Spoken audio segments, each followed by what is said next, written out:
அனைவருக்கும் ஆங்கில புத்தாண்டு நல்வாழ்த்துக்கள்.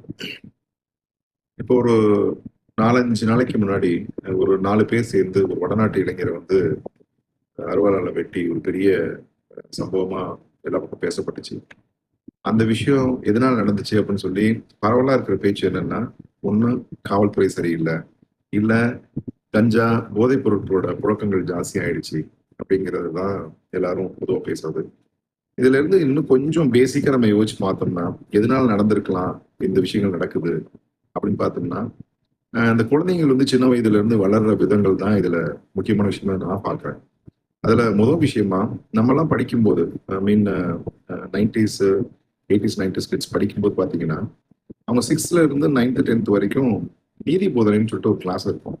வாரத்துல 1 நாள் இருக்கலாம், இல்ல வாரத்துல 2 நாள் இருக்கலாம். 2 ஹவர் சேர்ந்து நடந்தாலும் நடக்கும்.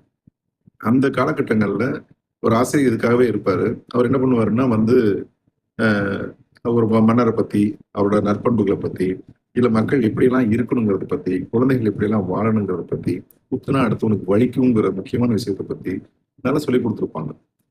இது ஒரு முக்கியமான விஷயமா நான் பார்க்குறேன். இது இப்போ நெறைய ஸ்கூல்ல இல்ல. குறிப்பா இந்த அ பிரைவேட் ஸ்கூல்ஸ்லலாம் இது கண்டிப்பா கிடையாது. இது ஒரு விஷயம்.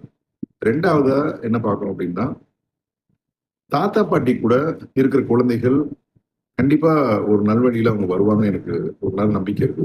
ஏன் அப்டின்னா, ஒரு தாத்தா இல்ல, பாட்டி மட்டும் இருக்கிறாங்க அப்டின்னா, அவங்க அதிகபட்சமா தாத்தாவ பத்தி தான் அந்த குழந்தைகள்ட்ட பேசிட்டு இருப்பாங்க. இன்னொன்னு வயசானவங்க கிட்ட பேசுறதுக்கு இன்னைக்கு யாருக்கும் டைம் இல்ல. குழந்தைகள்ட்ட பேசுறதுக்கு இன்னைக்கு யாருக்கும் டைம் இல்ல. அப்ப அந்த குழந்தைங்க தாத்தா, பாட்டிகிட்ட உட்காந்து பேசும்போது, அந்த தாத்தா வந்து அவரு ஹீரோ, அவரு வந்து நல்லவரு, அவரு எல்லாத்துக்கும் சாப்பாடு குடுப்பாரு, எல்லாத்துக்கும் உதவி செய்வாரு, அப்டின்றத பத்தி நெறைய பேச ஆரம்பிப்பாங்க. தாத்தாவும் அப்படித்தான் இருப்பாரு. என்னோட ஃப்ரெண்டு அப்படிலாம் இருந்தாங்க. எங்க பாட்டி கிளாஸ் வச்சாங்கன்னு சொல்லிட்டு. அதெல்லாம் கேட்டு வளரும்போது அந்த குழந்தைகள் கண்டிப்பா நல்ல விதத்துல அவங்களால வளருவாங்கன்ற நம்பிக்கை இருக்கு. இன்னைக்கு அது நெறைய இடத்துல இல்ல. அட்லீஸ்ட் இந்த ஸ்கூலோட லீவ் டேஸ் வரும்போதாவது அவங்கள்ட்ட கொண்டு போய் அந்த பெரியவங்கள்ட்ட விடலாம். இல்ல பெரியவங்கள வர சொல்லி வீட்ல வச்சு 1 மாசம், 2 மாசமாவது அட்லீஸ்ட் அவங்க கூட ஸ்பெண்ட் பண்ணலாம். டைம் ஸ்பெண்ட் பண்ணலாம். இது 2 விஷயம். 3வதா ஒரு முக்கியமான ஒரு காரணம் இருக்கு. டீச்சர்ஸ் வந்து குழந்தைங்கள கண்டிச்சா உடனே பேரண்ட்ஸ் நம்ம என்ன பண்றோம்னா, நேரா போய் அவங்கள்ட்ட சண்ட போடுறோம். ஏன் வந்து குழந்தைய அடிக்கிறீங்க? ஏன் குழந்தைய வந்து வெளிய நிக்க வைக்கிறீங்க? அப்படின்னு சொல்லிட்டு. பட் அதுதான் எனக்கு தெரிஞ்சு ஒரு பெரிய ஒரு கேப்பா இருக்குன்னு சொல்லி எனக்கு தோணுது. தயவுசெய்து அந்த மாரி ஒரு குழந்தைக்கு வந்து ஒரு ரூம் குடுக்காதீங்க. நானும் அந்த தப்பு தான் பண்ணியிருக்கேன். எனக்கு இப்ப தோணுது. இந்த பசங்க பண்ணத பார்க்கும்போது நமக்கு என்ன தோணுதுன்னா, ஓ! இத வந்து அடிச்சு வளர்த்திருந்தா நமக்கு அந்த மாரி ஒரு பிரச்சனை வந்திருக்காதோ! இந்த குழந்தைகள் அந்த மாரி வந்திருக்காதோ! அப்படின்னு சொல்லி எனக்கு தோணுது. ஆ நம்ம எல்லாம் வளரும்போது வாத்தியார்லாம் நம்மள நெறையவே அடிச்சிருப்பாங்க. கை நீட்ட சொல்லி வெளு வெளுன்னு வெளுப்பாங்க.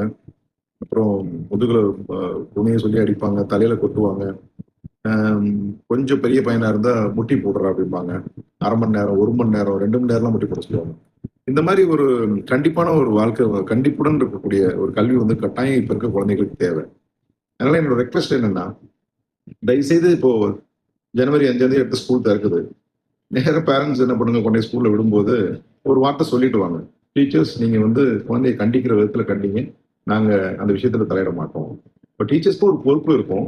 அவங்க ஒரு அளவுக்கு மேல அந்த குழந்தைங்கள வந்து வழிநடத்த அந்த மாரி தப்பான வழியில அடிச்சோ, இல்ல துன்புறுத்தியோ வழிநடத்த மாட்டாங்கன்னு ஒரு நம்பிக்கை இருக்குது. அதனால நாம வந்து கொஞ்சம் அவங்களுக்கு லிபர்ட்டி குடுக்கணுமோ அப்படிங்கிறது என்னுடைய கருத்து. தனிப்பட்ட கருத்து. முடிஞ்சா இம்ப்ளிமெண்ட் பண்ணுவோம். எதிர்கால சந்ததியினர் வந்து நல்வழிப்படுத்துறதுக்கு இது ஒரு நல்ல வாய்ப்பா இருக்குன்னு சொல்லி நன்றி கூறி விடைபெறுகிறேன். நன்றி.